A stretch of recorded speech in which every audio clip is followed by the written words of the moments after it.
Welcome to Talking Technology with NCBI Labs, where we believe that technology is the single greatest enabler for people with sight loss and all disabilities.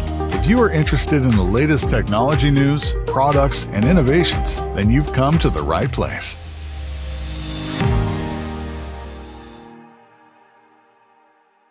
Yes, indeed. Hello and welcome to episode number 28 of Talking Technology with NCBI Labs. We are finally in April. It is the 4th of April.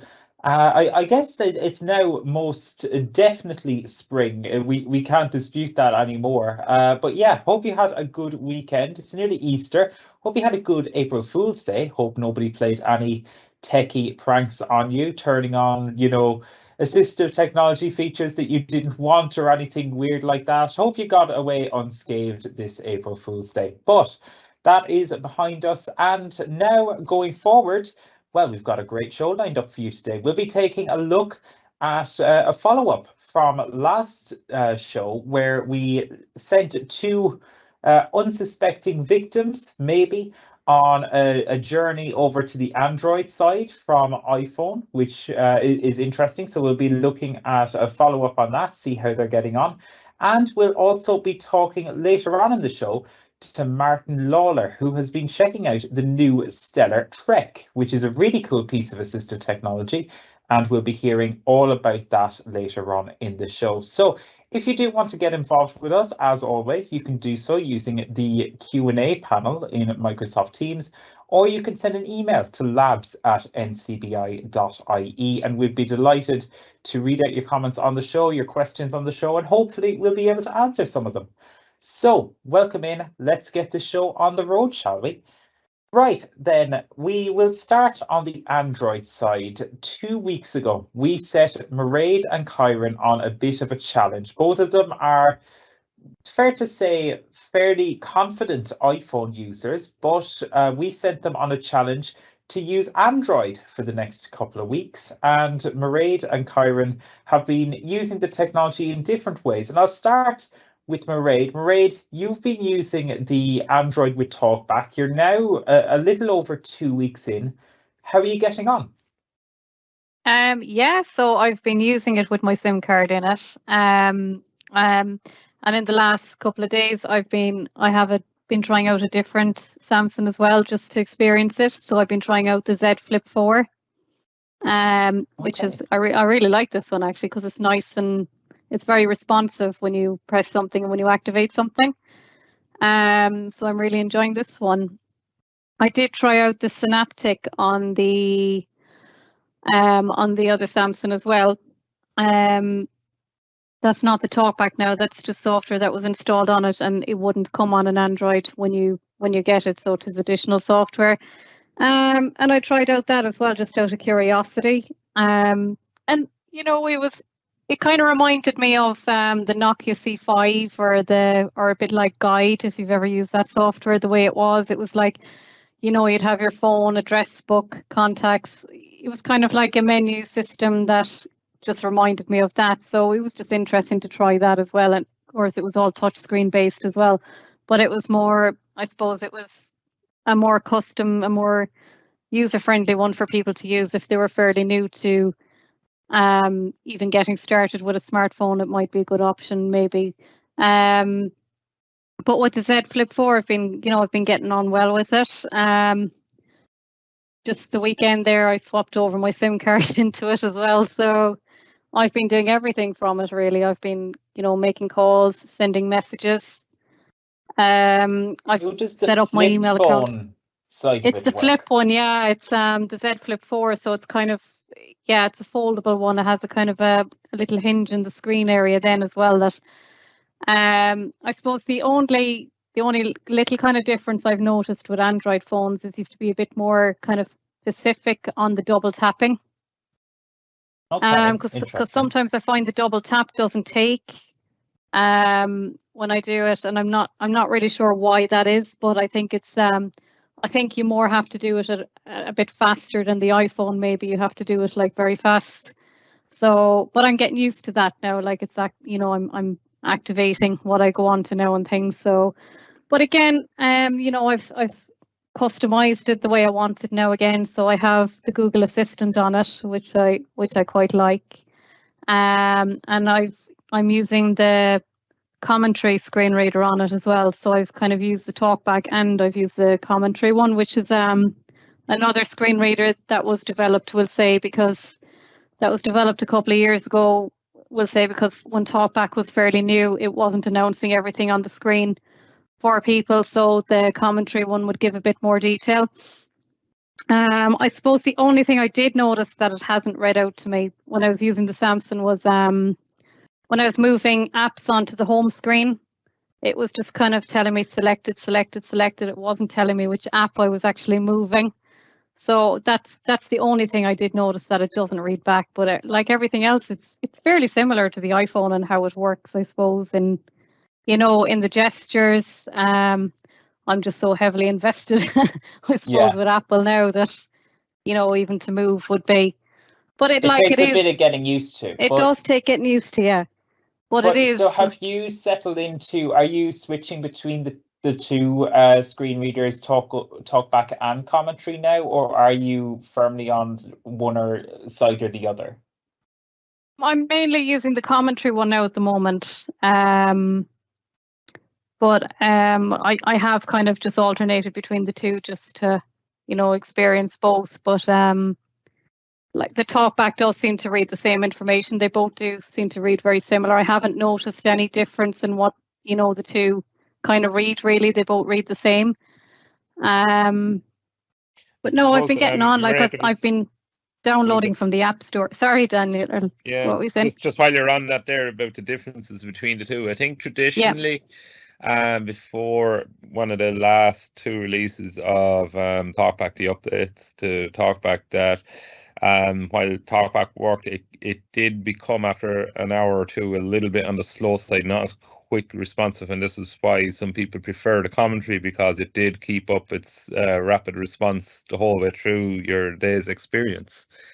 So I think that was a thing. Now maybe it's ironed out with the newer releases of TalkBack, so that's why commentary was popular for a while. Yeah, that's good to know, because it's mainly the commentary one that I'm using on it at the moment anyway. But no, it's like, again, I'm able to access the notification center and install apps from the App Store and all that kind of thing. So is there anything you're missing, or would you generally say that you're fairly impressed by it? I suppose what did take a little bit of getting used to as well is, if you're reading something and you want to read by word or by heading and links and all that kind of thing, I found sometimes it was a little bit sensitive on that side, the Android side, that, a slight little movement on the screen and it was reading, it might very easily switch from heading to link or whatever. Whereas it's kind of a little bit harder to do that with the iPhone. You'd have to use your two fingers. So that kind of does get in the way a little bit sometimes, all right, but maybe there is a way to kind of change that I haven't spotted yet. Like, I suppose I'm still exploring and kind of learning about it. And the battery, like, I really do love the battery life in it. They do last a lot longer, the battery life in them. But like the apps, I suppose that is one thing I've noticed, all right, maybe the apps, all right, when you have them installed or whatever, the layout is a bit different on the Android when you have them installed. So like, we'll say, for instance, WhatsApp, where things are kind of located on the screen are kind of in a slightly different area. Now, maybe it's because of the bigger screen or something. So that just kind of takes a little bit of getting used to coordination, to kind of remember where everything is, spatial awareness of where everything is located, I suppose. But that'll come with time as well. So like, if you wanted to create a new message or whatever in WhatsApp, or go into a different chat, it's, the back button mightn't be at the top left of the screen. It could be further down or maybe a bit over to the right. So yeah, that kind of thing takes a little bit of getting used to. But I think you can do everything. You can really do everything with it. I suppose it's just like the initial setup. There's a lot of customizations that you can do. There's a lot of different customizations and selecting the default assistant you want and that kind of thing. So, but yeah, again, like, you know, it's good to have the knowledge and awareness of the various types of phones out there, because you know you need to cater for everyone. So it's good to know how they all work. Absolutely. And if I can bring you in here, Kyran, you, I think, were almost surprised when we did this 2 weeks ago when you set up the phone first. Have you held up that first impression? Has it held up for you? Yeah.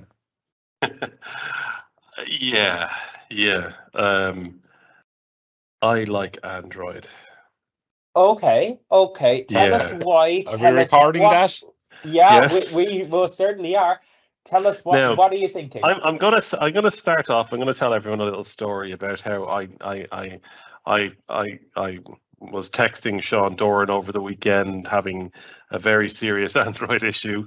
But I'll come to that. I'll come to that in a minute. But what I will say is that I am continually pleasantly surprised by Android. So my experience to date actually has been way better than I anticipated. Okay. So, and I, you know, just to reiterate what Mairead said, for me, you know, getting the settings and the customizations the way I wanted was a big thing. Having to support you guys to say, oh, I'm missing this, how do I do this, was huge. But what I'm actually finding is, I used to say, you know, there's a lot of UI elements that just aren't as polished on Android, but that really isn't the case anymore. And by UI elements, I mean, you know, the interface doesn't scale as well when you increase the icons. The dynamic font doesn't work as well, but that's really not the case anymore. So I hadn't realized, but the last time when I was on the podcast, I wasn't on the newest version, and it was almost like I upgraded to the latest version of Android, and a lot of the elements that were not as polished from a UI point of view now are.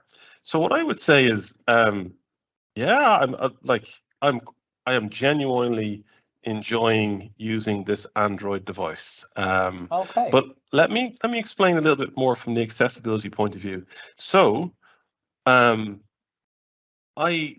triple tap to increase the size of the screen, I actually don't use very often, which is really surprising.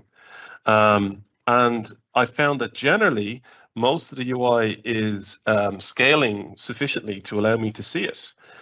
So I still use it intermittently, but not as often as I suspected I was going to need to rely on it.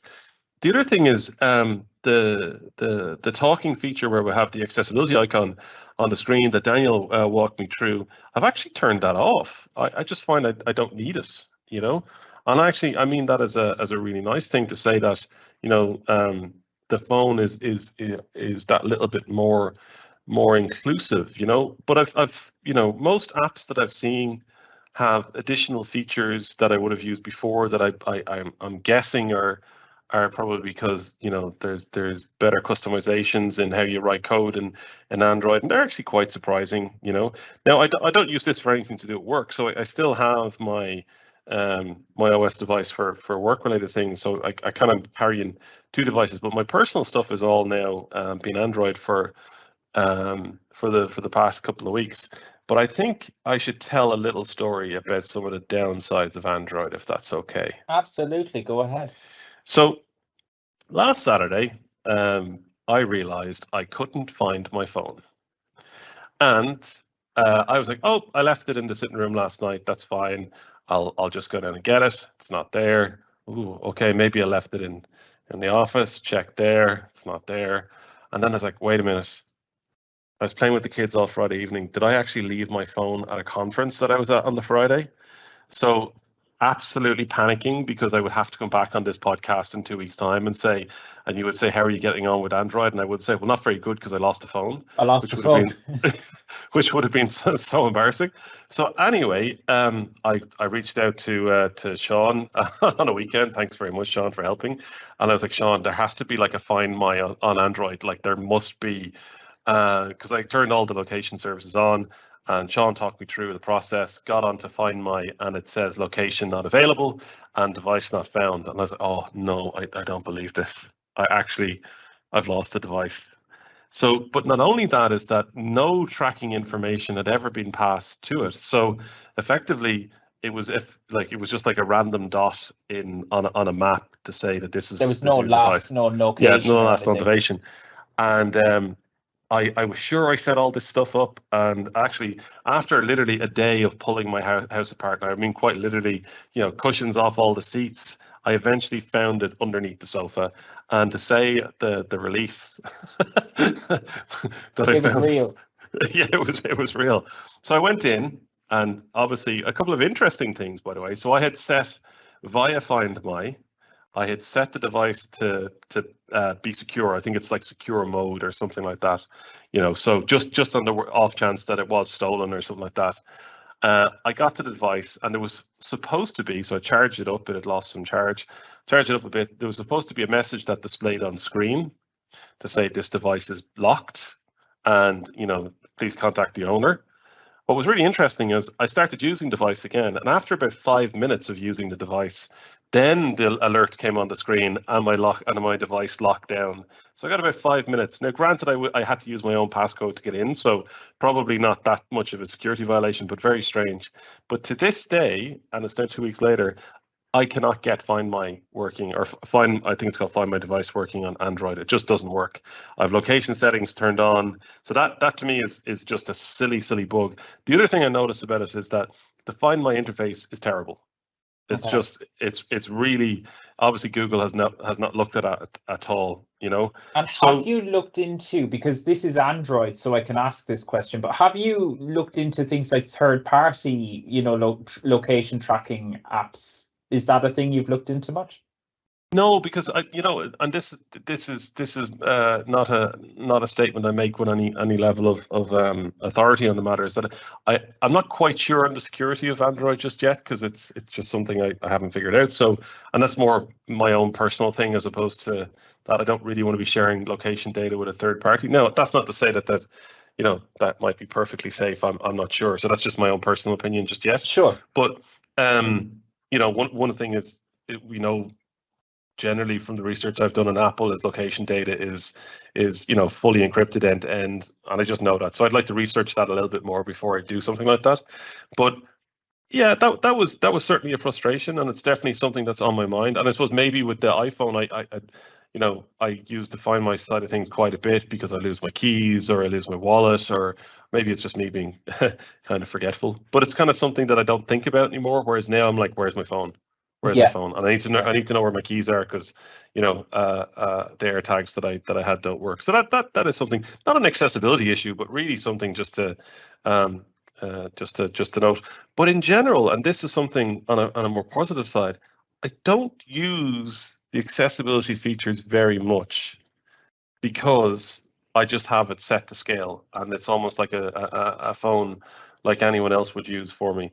I do miss my AirPods. Now I've decided just to pair my AirPods Pro with it, and I don't get all the features, but I just find them more comfortable. I tried a pair of Sony's, and I just didn't find them quite comfortable. So it took me a while to get into normal listening to books and stuff again. But now I just use my AirPods in kind of stripped down mode, just because they're quite comfortable in my ears. But that's really a personal thing. I wouldn't say that's really an issue with Android. The only other comment I would generally make that I find is that because I've been so long an iPhone user, and I like so much of what I've all my photos are in iCloud, and all my email and everything is done through Apple, and our family sharing, we have a calendar that's shared with families. The only way really for me to get it to sync is to make all my stuff public, and I don't really want to do that. I'd prefer to have the security. So there's been some limitations around that, which is a little bit frustrating. But as a whole, I'm really surprised at how accessible it is to someone with low vision, and just how much the interface has come on since I've used it previously, which is probably about four years ago. I had one for work for a short amount of time, but this is This has been an incredibly positive experience, actually. And Okay, interesting. I'm not. I wouldn't say yet that I would be an Android user, but I'm certainly something I'm contemplating. Let's put it that way. Okay, that's not what you expected at all. It is not. No, Okay. it isn't. So I'd say Sean and oh, they're celebrating. I'm Sean sure. and Daniel are high-fiving in the background.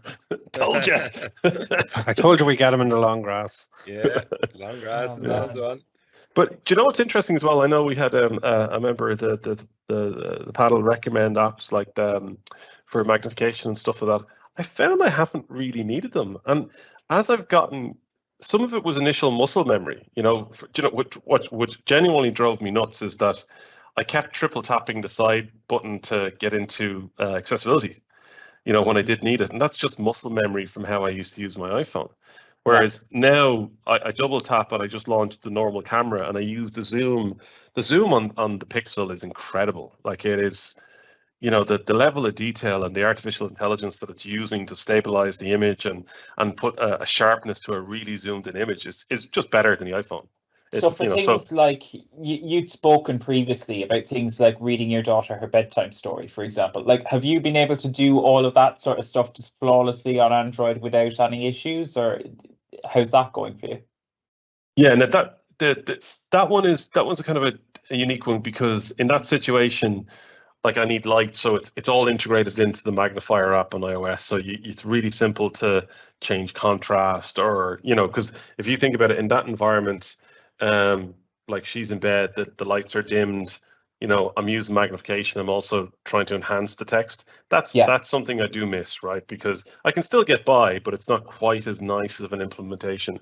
But more so from long distance stuff. Long distance stuff on this camera is easier. You know, like the buses and stuff, is it? Seeing buses or seeing across a room, or sometimes I've noticed even earlier today we were having a team meeting and I couldn't quite see what someone was presenting because there was 3 or 4 of us in a room, and I could just very quickly zoom in and zoom out. No issues with that at all. In fact, it's faster and more responsive. And that's actually something which really surprised me with the Pixel Pro, by the way, is that it's a really fast phone. Like there's no speed comparison between this and the iPhone, and I really love having fingerprint reading back. You know, I've missed that on my iPhone. I think Face ID on the iPhone is okay. It's not amazing. Sure. Having Face ID or face recognition and the fingerprint recognition on the Android phone is something I've really enjoyed having both, because if it doesn't pick up your face, you can literally touch the device and you're in, as opposed to on your iPhone, you know, you're like, oh, put in the complicated password like an animal, you know. So I actually really do like that level of security having both. And I really hope Apple bring that back. That's interesting. Mairead, if I could ask you on a similar point around, say, unlocking the phone and stuff like that, because I know you, I believe, are a bit of a fan of the fingerprint reading as well, aren't you?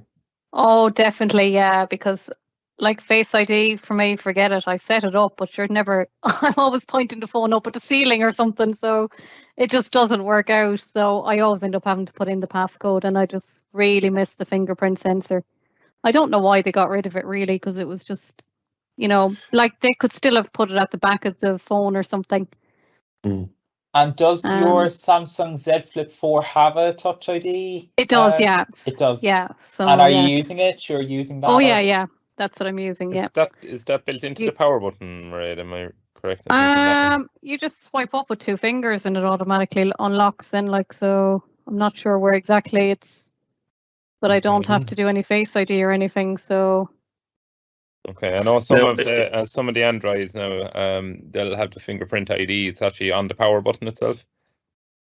Maybe when I press it first to kind of unlock the phone, maybe it's kind of does that as well, and then I just swipe up with 2 fingers to, you know. But like you're not noticing it, which is interesting. No, I'm definitely not noticing it, because I don't even have any Face ID set up on it. So there's something on the Pixel Pro. It's underneath the screen, so there's no tactile for the fingerprint. There's no tactile way to reference where your finger would be. So, and it's quite a small touch target. So that would be difficult, because at the moment, like, so when my screen is locked, I can see quite a small icon of a fingerprint. But if I've tried to even go close to it, you got to hit it spot on, or it's not going to unlock. Okay, that's interesting. So that would be the same on tough. the JS71 as well, the Samsung. Kyran, what about, for example, haptics and how it feels? Like, if you're using an iPhone and, you receive a notification, or even if you've got an older iPhone with a home button, you can, it's a solid button. It's not actually a physical button, but you can feel it with incredible accuracy as if you're pressing it. Have you found that there's a good kind of haptic response? Does it feel nice in the hand to use? So that's a really interesting question, right? Because I've always thought that Apple had the best, haptic feedback throughout the device, because they place multiple vibration modules all around the device, and then they vibrate differently, and then on buttons that aren't really buttons but they feel like buttons, and I was like, oh, this is kind of cool. I don't miss that as much as I thought I would. Like, okay. That is definitely an Apple kind of fanboy thing that I was totally bought into, and now I'm like, yeah, it really didn't make that much of a difference. And maybe that's just specific to the Pixel Pro, because that is more of a high-end phone. So whatever they're using from a vibration module on that, it really doesn't bother me too much. Now, I have used Android phones, or at least experiment with them, and it definitely sometimes the vibration feels a little cheaper, and I think sometimes, definitely Apple people are like, yeah, that's, you have your crappy vibration, no haptics. But certainly on this, the Pixel Pro, really don't notice it. The other thing as well, and I don't know, I actually forgot to weigh this before I came on today, is that this is lighter. It's a lighter phone to carry around. So I have it in a. Is that a good thing for you? Yeah, I think so. Like, because you think how much time a day your phone is in your hand. Like, for like, this effectively is the flagship phone for Google. The iPhone whatever Pro Max that I had previously is the Apple one. So it's a lighter phone. It's definitely a lighter phone. It's definitely, the camera is just better. Apple have dropped the ball in the camera. I think they need to improve on that. I think accessibility as a whole on Android is certainly way more consistent, like we talked about on Apple is way more consistent, like we talked about last week. But Android has caught up for the most part, in my view. There's still little bits that are not quite there. And the biggest challenge for me hasn't been accessibility challenges. It's been around day-to-day usage, going, oh, my wife shared a picture and I got an alert on my email. I don't have my iPhone with me. That's the stuff that's kind of, that's because, my circle of friends are mostly iPhone users, because up until this point, I barely spoke to anyone with an Android, which has all changed now. Which Sean has realized, because I've been texting him on Saturday and Sunday. Yeah, I mean, this was going to be, I suppose, my final question for both of you for now, for Mairead and Kyran, is how have you found leaving things like iMessage and FaceTime and, those Apple ecosystem things behind? You mentioned the AirPods earlier on, Kyran, but is there anything, that you've noticed that, you're missing from the iPhone side that is ecosystem related, that you just can't get back on iPhone or on Android, even if you wanted to? Photos definitely for me. Yeah. Okay. Photos definitely for me. I know that there's Android has its own photos, but being able to have that sync and family sharing and all that, I miss that. And there's probably a solution around it. So hopefully someone can recommend something, because I do miss that. The second thing is, I do think I was a big iCloud user. So all of my calendar, all my email, all data, stuff like that. So I've lost a lot of that, and that is frustrating. Whereas if I pick up my iPhone, I can add OneDrive, I can add Google Drive to my iPhone and get all access to all those other ecosystems. But on Google, it's actually, Google I found is more restrictive to Apple ecosystem than the opposite way around. So that's an interesting, Which almost semi-controversial perspective, I would have thought. I really didn't realize that. Like, you can get iCloud working kind of. I can get my email kind of working. I can get my, like I had to put. I found the only way that I could really sync the multiple different types of email accounts I had was to use Outlook. So I'm using Outlook as opposed to the main Gmail app. I just couldn't find a way around it. Photos, I haven't found a solution, but data and sharing just wasn't as easy as I thought. Whereas on my iPhone, like like everyone, I've Dropbox, I've files, I have X, Y, and Z because it's all integrated. But I haven't found a solution. Now I'm sure someone's going to correct me, and I'd be happy to be corrected. I'm not an expert in this. I'm only learning. Sure. Have you logged in iCloud.com on your Chrome browser in the Android? I don't really. No, that is an Apple problem. The web implementation is terrible. Yeah, because you can get any web page from Chrome and added. So if you went to iCloud.com, logged in, and maybe went to the photos part, and then up in the top right, use your 3 dots and add that to your home screen. So it'll be an icon for iCloud Photos on your home screen. Oh, almost like a web app, basically. Exactly. Yeah. Yeah, I might give that a try. It's a good idea. It's worth a shot, at least. Absolutely. Yeah. And Mairead, if I could, sorry, Kyran, go ahead. Just one final question for my Android tech support team that are here. Is there a way, one other thing that I do miss from an accessibility point of view, and it's not technically an accessibility feature, is that when I'm reading websites like the Irish Times or whatever, there is a button on iOS that allows you to put it into reader mode. Absolutely, that's available. Is that there? I haven't been able to find that in Chrome. Yeah, generally it pops up as a 2 or 3 second notification at the just under the web address bar. But what Google have done recently is they've put a standalone reading mode into the Play Store, which you can download and install. And the only reason you would probably download and install this app is so you can configure maybe some of the hard buttons to activate reader mode. So let's say you went to the Play Store, you downloaded Google Reading Mode, and you set it up, and you could assign, let's say, hold the power and volume up buttons together to activate reader mode. So then when you're on let's say the irishtimes.com, you hold them 2 buttons for a split second, boom, it goes into the reader mode. Now, I have to say, it is excellent, and the audio, if you wanted to listen to it as well, the audio is of brilliant quality. So I really recommend you go for this and download and install it. It's a small tiny little app, so so well worth it if you are reading news articles on your phone. Yeah, I'm getting it as we talk. And it works across more than just kind of news websites. There's a little bit more to it as well. So documents, I think it'll take Google Docs or any documents that you might have and convert those into reading mode as well. So cool. Yeah, so it's more than a website plugin, so to speak. It does work in more areas across the phone. You might send me a link to that, Daniel. I can't seem to find it. Yeah, absolutely. I'll do that. I'd be really interested to see if that works with Google's accelerated mobile pages, because those pages, they don't seem to be able to access the iOS reader mode. So it makes it, like, I tend to use the reader mode with VoiceOver because it declutters it a lot when it comes to, say, advertising and things like that. So I'd be interested to see if it works with that. So you'll have to report back next time, Kyran, because that is a really interesting feature.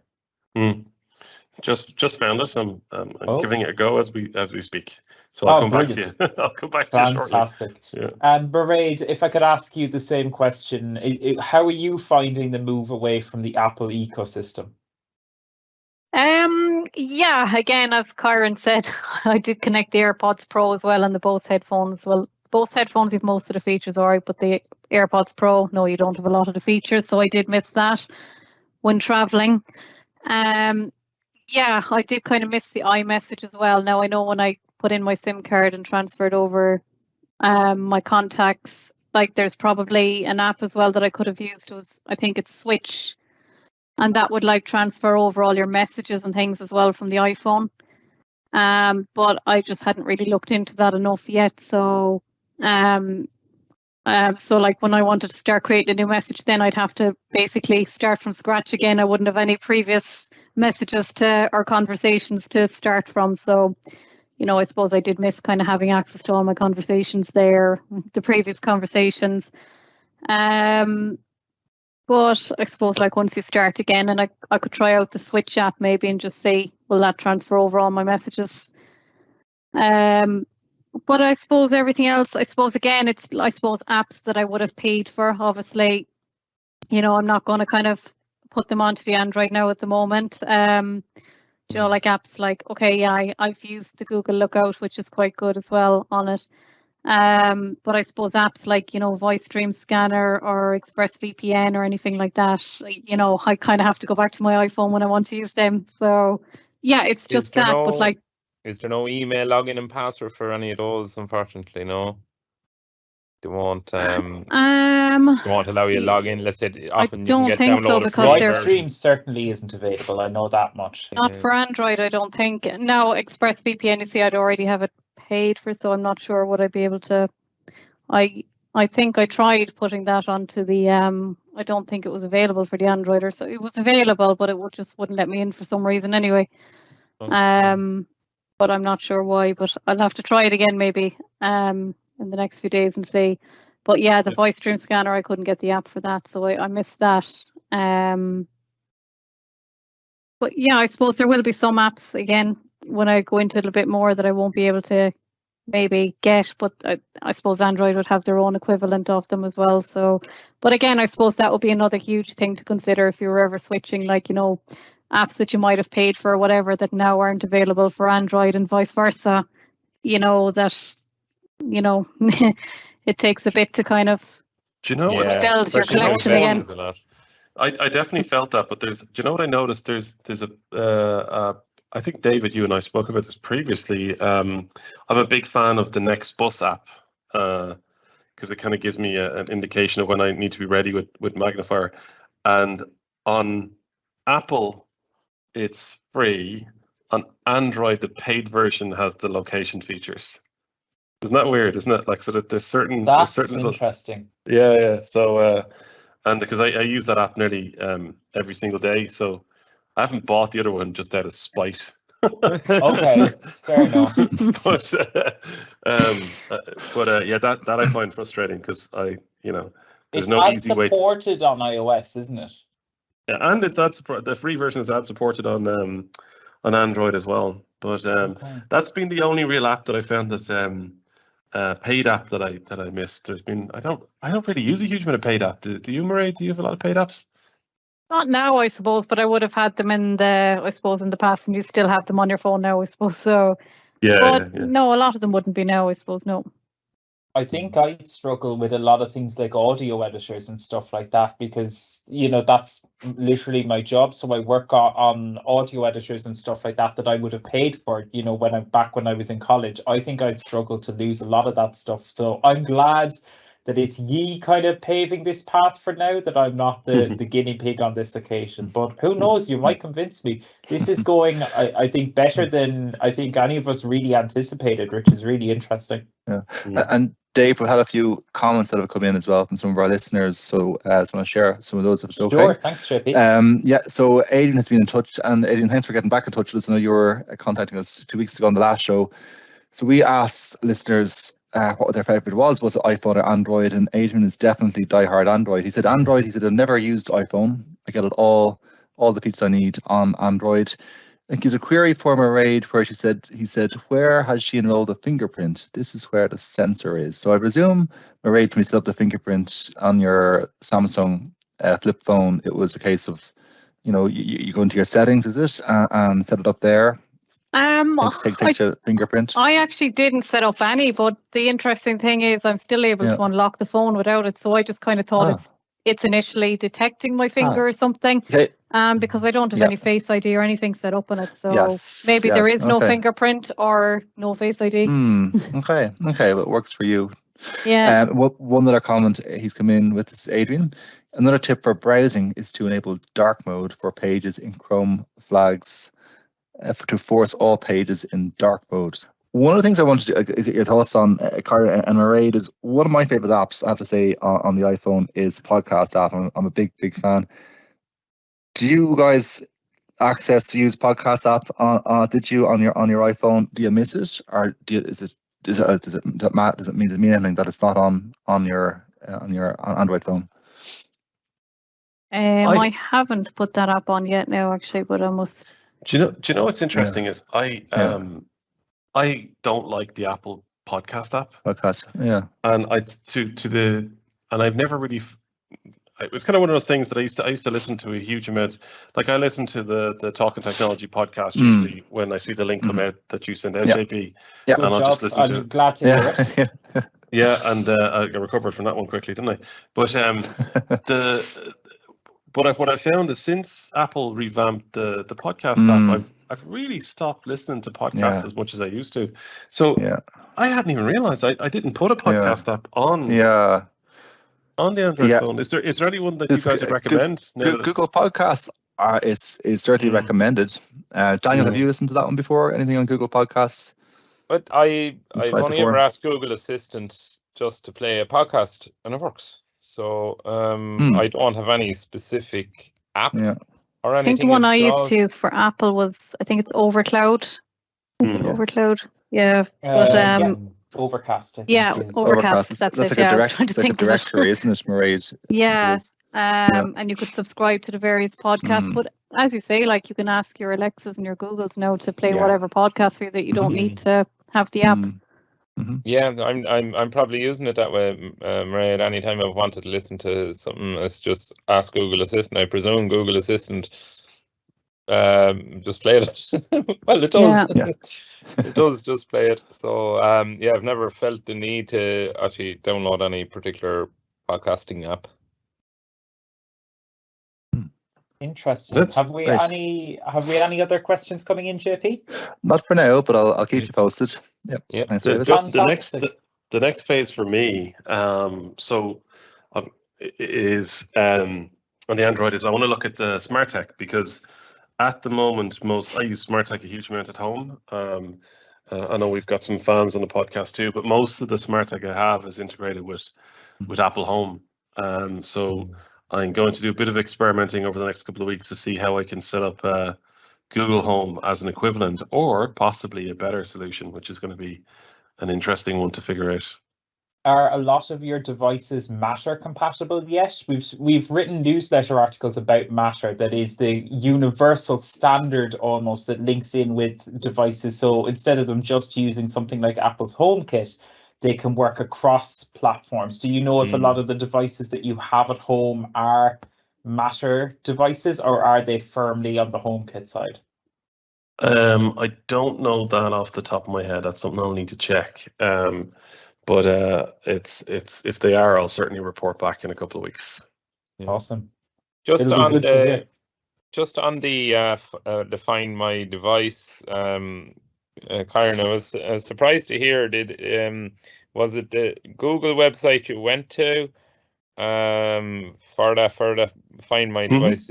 Okay, it's just I just went straight, literally a second ago there, and it says here I play a sound, and I'm going to click it again, and hopefully you can hear my phone ring.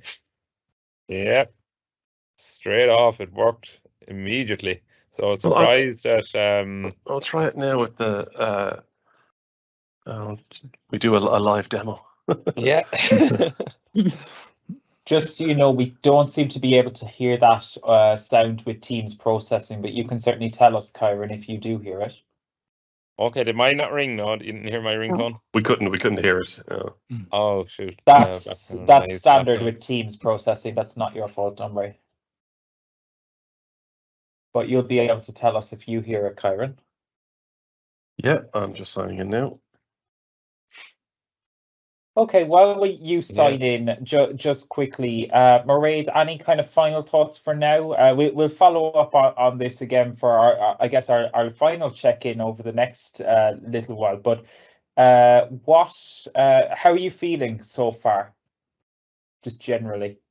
Yeah, no, I mean, I'm definitely getting used to where everything is on the Samsung phone now, and the various settings that it has. As I say, I suppose the accessibility settings on the iPhone, I was just so used to where they were all located and things that just took a bit of getting used to. But once you kind of know where they're located, so for me, I think the next step is I'm going to, like set up my, my smart bulbs and things with it and see how they work. And then I think just continue on using it as my everyday phone and try various apps to see. Try out some more apps and see is there anything that I kind of come across that maybe doesn't work as well or works better. So Okay. I'm kind of looking forward to playing away with it. Awesome. Kyran, are you making one thing sounds? Actually, oh, sorry. Go ahead. Yeah, go ahead. One thing I suppose I did kind of find a little bit that still does take a little bit of getting used to on the Android phone is when you're looking at your notification center. Like everything kind of shows up on it, like your Bluetooth, Wi-Fi, everything kind of shows up. So it's just to find the initial notifications, that the initial ones that have come in first, because sometimes if you actually missed a phone call, it's not that easy to kind of find when the call was and what time it was at. So you mightn't be sure. You'll see the missed call maybe, but sometimes it doesn't actually show up for me in the notifications. So I agree with you there. Yeah, I think on the iPhone, I think if you swipe down from the top right, you'll get your Wi-Fi connections and all that, and swipe from the top left, you'll get notifications only. But regardless where you do it, on my particular Android phone anyway, you're going to get the date, the settings, the screen brightness, and then below it is your notifications, and they're not necessarily in order. They're all over the place.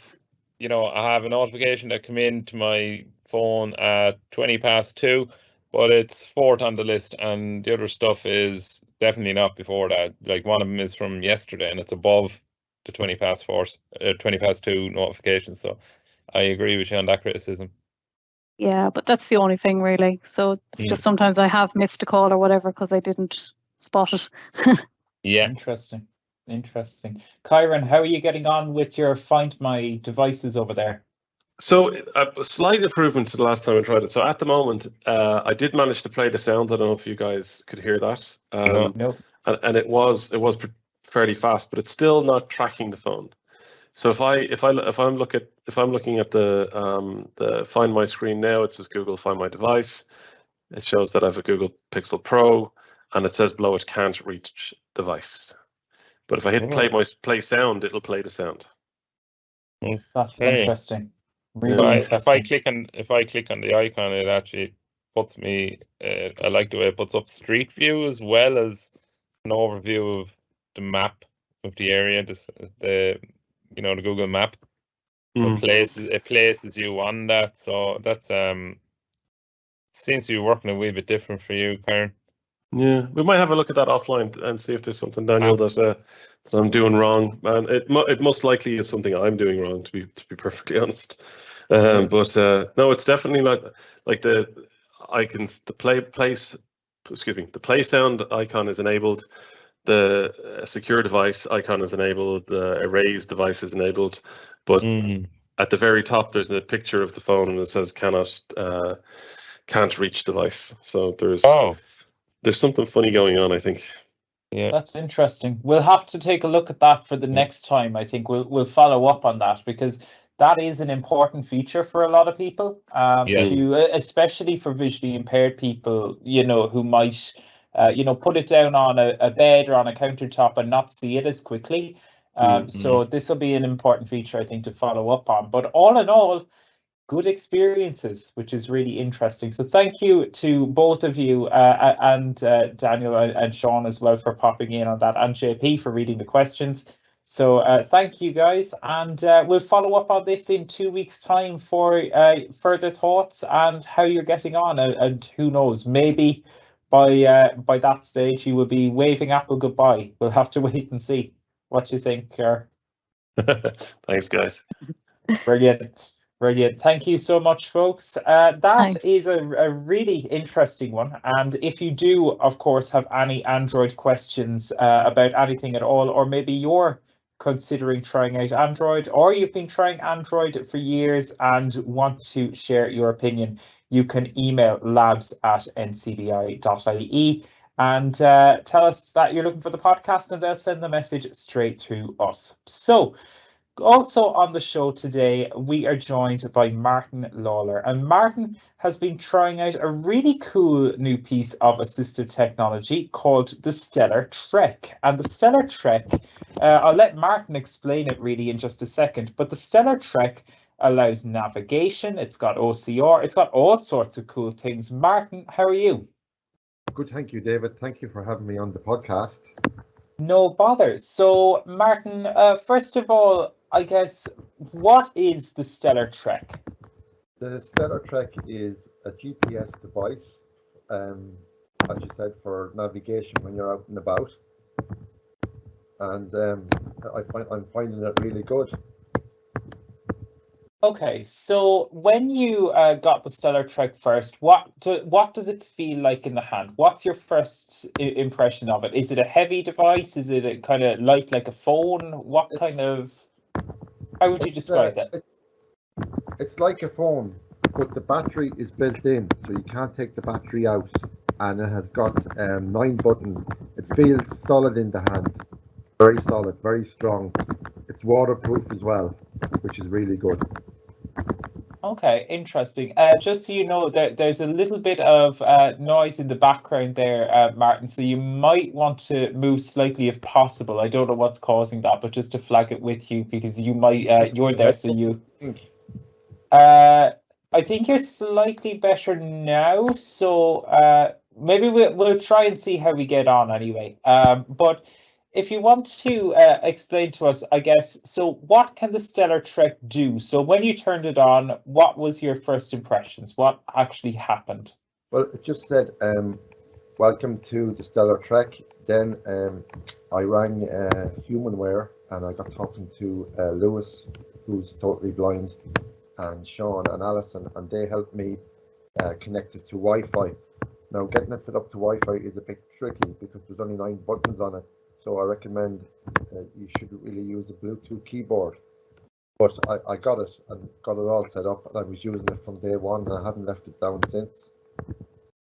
Okay, so what do you use it for? How do you use it? Are you using it with headphones, or how do you use it? So it's mainly for navigation, is that right?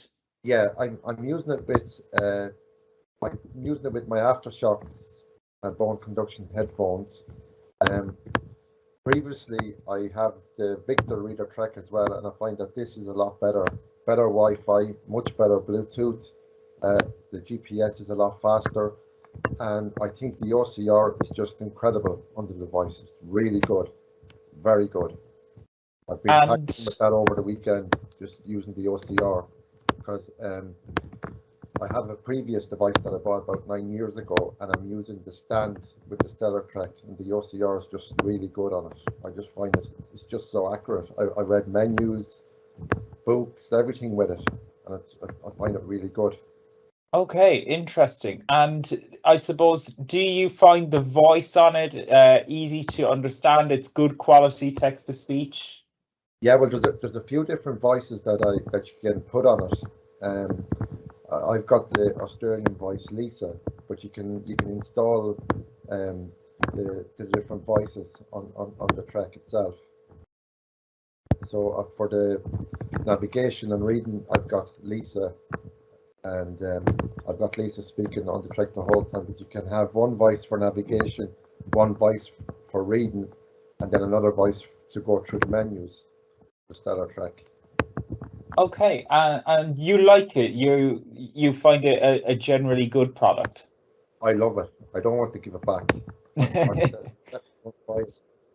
Okay, interesting. So I guess when you're out and about with the StellarTrek, then how does it work in terms of navigation? So what do you hear as you navigate? Like, let's say you're going to the shop, for example, or what do you hear in your ear as you walk along? Well, it'll tell you where you are, and it'll tell you what's around. It'll tell you all the shops you're passing. I've put in my home address into the Trek. as a landmark, and then when I'm coming back, when I'm out for a walk, I'm able to navigate. I put it in land guidance mode, and it guides me right back to the apartment, no problem at all. Okay, interesting. Just so you know, Martin, I think your device is your device moving slightly there. Just so you know, because there is a fair bit of audio interference. So just see if you can move the device there to something solid, maybe slightly if possible. But yeah, it sounds like a really interesting device. And are you, I guess, is there anything that you didn't really like about the product? Are you impressed across the board? Oh yeah, definitely. I would like if you could remove the battery, but you can't. But the battery life is fantastic. I'm getting a solid week out of it. And how is the charging process like then? Is it just a cable that plugs into it, or? Oh yeah, it's USB-C cable. So it's a USB-C. Okay. Yeah, USB-C cable. And how long does it take to charge then? And how long have you been getting out of it battery life wise? I've been getting a week out of it on the battery. I think it takes around 3 or 4 hours to charge. But I bought the integrated charger power bank. That's another one that's the accessible one that with tones and beeps and vibrates. Okay. I bought that, so I use that with it, and I get a lot of life out of the battery then. And you find it generally, you're happy out with the battery life and stuff like that. I'm very happy with the battery life. Yeah, I'm very happy with it overall. Okay. And in terms of the OCR then, like how does that work? So you mentioned a stand there, I think. So does the device go into a stand when you're using it for OCR? Well, it'll tell you, it'll guide you to the page. It'll say left, right, or anti-clockwise, and it'll tell you where the writing is on the page. It'll say stop moving, and then it'll take the picture, but it guides you all the way. I only use the stand because I feel it gives you, it's more accurate with it. Interesting. And you find, I don't know, have you used stuff now like you're seeing AI and bits and pieces like that before? And if so, how do you find it compares? When I had the iPhone first, I used Seeing AI. I reckon it's as good as Seeing AI. I think it is. If you'd like me to demonstrate it for you, I can. Yeah, if you want to give it a go, Teams might limit the audio, but we'll certainly give it a go. So fire away and we'll see if we can hear. I don't know whether you can hear that or not, can you? Yeah, we can hear that. Will I put on the Bluetooth speaker with it? No, we can hear that fine. So if you want to show us something there, and we can see if we can hear it. So I'm going to detection modes. So R and right. Quick reading. So you've got quick reading. Detailed reading. So I'm going to place the track onto the stand. So it's sitting on the top of the stand with the camera facing down. Okay. So it's saying camera ready. I want to take the picture. Stop. Take the picture now. And we can kind of hear that there now. Orientation corrected. World Transplant Games, Perth, Australia. Home of the 2023 World Transplant Games, you are now only 4 months away from the 24th World Transplant Games, which will be held in Perth, Australia from April the 15th to 22nd. The first gathering of That's a really high quality voice, isn't it? 2019. Yeah, it's good, isn't it? NLC 60 plus countries represented in 13 different sports. So we can hear that, and you can pause that and play that as needs be. Pardon? Sleep on. You can pause that and play that then as needs be. You can't save it, but if you rewind with the arrow keys, it'll read it for you again. But there's no way of saving the actual document. Okay, interesting. And is there any features that I think you'd like to see incorporated into the StellarTrek? I'd like if it could do batch scanning, and I'd like if it could read barcodes on devices, on like packaging and stuff, food labels and stuff. Interesting. Yeah. And yeah, so you find this compared because you've used the Victor Reader Trek before. Yeah, I have the Victor Reader Trek as well. And how do they compare? The Victor Reader Trek is very good because it's a stream as well as the Trek. But this StellarTrek is just a lot faster. It's a lot better speaker. The fact that it's waterproof, so it's definitely a lot better. I just love it. I'm just loving it. Okay, that's good feedback. Joe, are you free to come in here if you're available there? If I can ask you, Joe, from what you've heard about the device, what's your impression of it? Because you're, I'm sure, familiar as well with using things like your Seeing AI or using your, different navigation apps. What's the real advantage, do you think, of having a dedicated device for these things? Yeah, that's a good question. That's a really good question, David, because in my own head at the moment, I probably don't see 100% of an advantage. But talking to Martin, a user of the device, he actually thinks it's meaningful. But like I usually use, we'll say, an iPhone with Seeing AI installed, and I end up, I don't really use the short text that often. I don't find it that good, but I'd often use the document reader, and I find the document reader really good on Seeing AI. So I'd like to ask Martin, I suppose, a question. What about carrying around an extra mobile device for these things? Does he find that's much of an inconvenience, we'll say, compared to having, and I think he uses the Blind Shell Classic 2.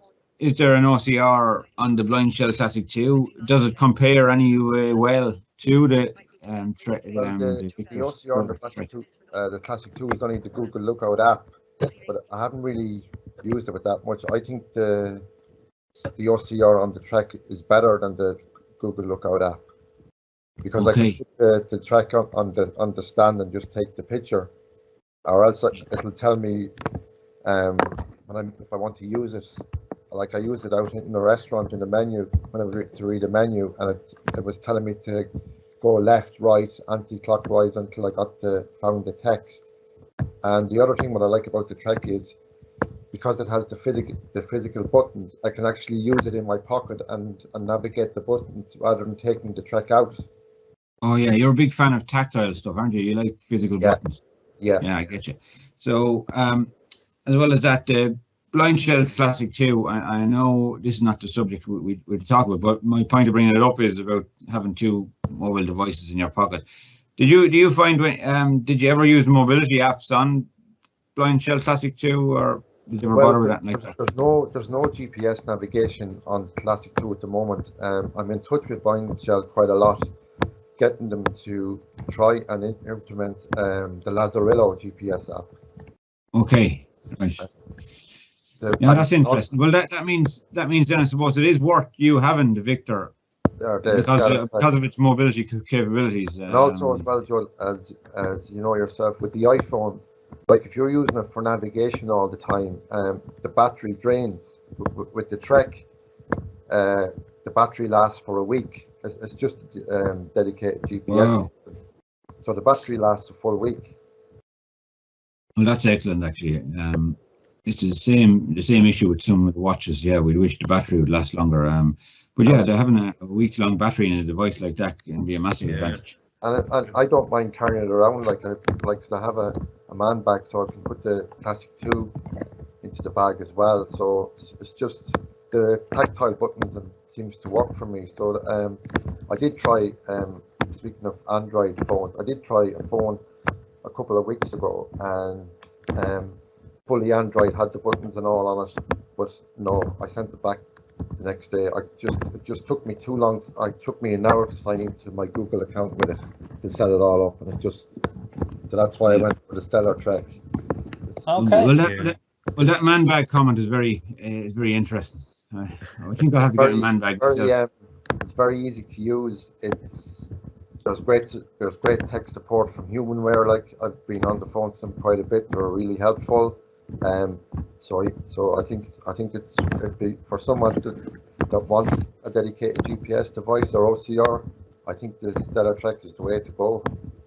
Well, that's good to know. Martin, listen, thank you so much for telling us a little bit about it. It sounds like a really cool product.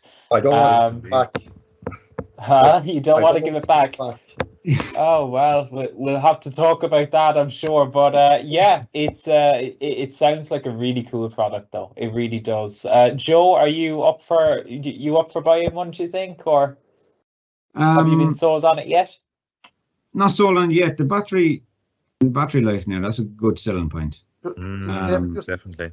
Sorry, just one question for the tech team. What did you think of the OCR? OCR, I was quite impressed with the OCR as well. Yeah. I'm quite good with OCR products. I'm just used to using them on the iPhone. But I was quite impressed with the OCR results you got with the StellarTrek. And one thing I didn't mention, it also has a compass, and it also has door detection when you're out and about.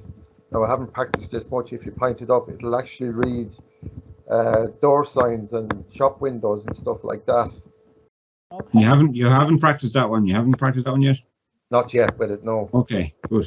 It'd be good to hear that when you do practice that. Report back to us and let us know how you gone. Yeah. Oh, that's brilliant. Well, Martin, thank you so much for joining us on Talking Technology. Really appreciate your time this afternoon. Thanks for joining us, and hopefully we'll follow up on the StellarTrek, because it sounds like a really cool product for sure. So thank you so much, Martin. Cheers. Thank you. Yeah.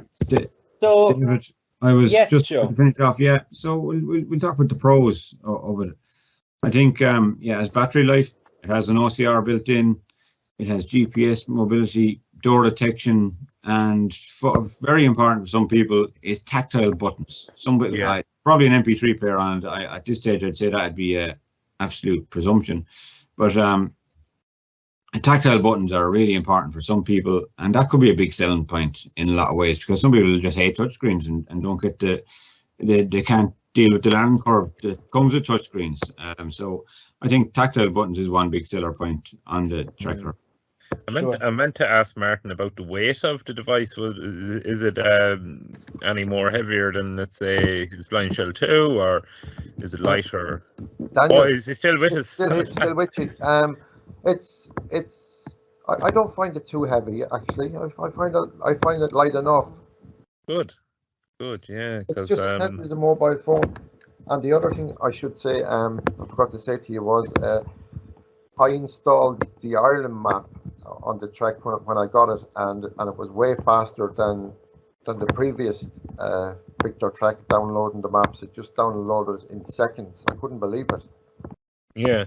Oh wow. Very good. And also you can record landmarks, and when you travel out then the next day, the Trek will call out your voice and tell you what the landmark is once you record them. And it's 32 gigs of memory built into it as well. Oh, that's good. That's good enough memory for what it does, isn't it? Yeah. So yeah, that's what it is. Brilliant. Well, listen, thank you so much. Joe, you any other kind of thoughts on it before we wrap up? But it sounds like an interesting product for sure. No, I think we've covered that one well, and thanks very much, Matt. Thanks, man. Cheers. Absolutely. So also this week, I want to catch up with Joe. Joe, we have some interesting bits on the tech news front, because Apple Music have launched an Apple Music Classical app. Yeah, that's right. They have an Apple Music Classical app, and it's a separate app to Apple Music, but it comes, if you subscribe to Apple Music, it comes with it. There's a separate section. Have you tried that one out yet, David? I've looked into it a little bit. It seems layout wise to be very similar to the main Apple Music app, but the big advantage here is that the search has been completely redesigned to work for classical music. So you can search for for example, you could search for a song, but you could also search for a specific score or a composition or a version of that song much more effectively. So if you prefer a specific orchestra's composition of a certain work, then using the Apple Music Classical app, that is a little bit easier to find. And Apple are branding this as the app designed for classical. So they've recognized that, you know, a lot of the kind of Apple Music app is designed just for generally searching for, you know, specific music, but they have taken all of the classical stuff, and it's still available on the main Apple Music app, but they've made this app that is specifically designed for searching for classical compositions. Now, if you try and listen to a piece of classical music in the main app, it will actually prompt you to use the actual Apple Music Classical app.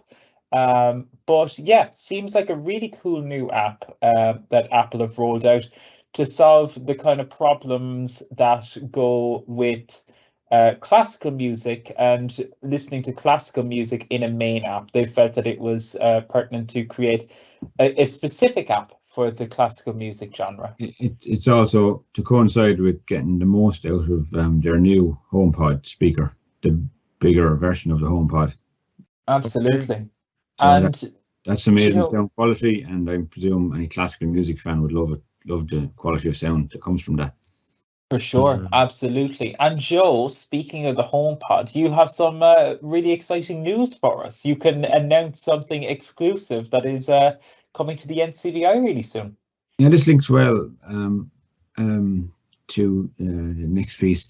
Myself and Mairead Lanigan are currently designing a short course for the HomePod Mini. So Apple HomePod Mini. For any Apple fans out there, we've had courses for the Amazon Echo Dots and Google Home speakers already, but we didn't get around to doing the HomePod one yet. But there is a lot of HomePod fans out there, and the good thing about the HomePod is you can make proper phone calls on it and send texts. You can send WhatsApp texts on it as well. So that's the kind of thing we'll be covering in the course. Just we'll talk swiftly about setup, the wake word that's used, how to turn up and down volume, how to set reminders, alarms, and timers, and also how to do, we'll say, information searches, like how to search for a number of your local restaurants and things like that. So we'll converting measurements such as currency and volume and that kind of stuff. So yeah, they're the sections we're going to cover in level 1, and if it goes well, we'll do a level 2 as well. Oh, brilliant. And it's important to note as well that the HomePod is great in that all of the features that work on the Mini can also work on the big boys. So you could, if you have the big HomePod at home, you can use a lot of the same features and it'll work much the same, won't it? That's right, exactly. It'll work the exact same. Yes, and this course will take place on the 24th of April at 2:30, and you can email training@ncbi.ie if you want to put your name down for it, or email labs@ncbi.ie, and we'll get your name to the course. And myself and Maureen will be delivering it over Teams. It's a virtual course, so we'll be. And are there many places available, Joe? Well, generally we like to keep it to around the 10 mark, but we will run a second one. If the demand is there, we'll run a second version of it. We'll run it more than once, but that way.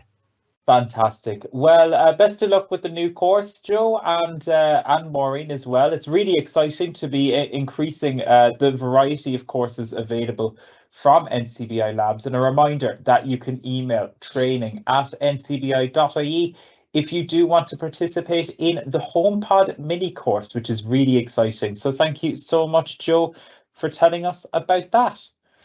Thanks. And that brings us to an end for this week's show. Thank you so much to everyone who joined us, to Martin, to Kyran, to Mairead, to Joe, to JP, Daniel, all the gang who got involved, Sean as well, everyone who helped make it happen. So thank you all, team, for doing that for us. And thank you for listening. We're back same time, same place in 2 weeks' time. But if you want to get in touch with us in the meantime, you can send an email to labs@ncbi.ie, or if you want to call NCBI Labs, maybe you need some tech support, you can call 1-800-911-110. That's 1-800-911-110, and that will get you through to the NCBI Labs team. So that is it for now. Thank you so much for listening. We're back in 2 weeks' time, and we will see you then. But for now, enjoy the first few weeks in April, and we'll talk to you soon. Bye now. Thanks for listening to the Talking Technology podcast with NCBI Labs. If you would like to support our show, you can visit donate.ncbi.ie. The NCBI Labs Talking Technology podcast is proudly sponsored by IA Labs, the market leader in the provision of digital accessibility services.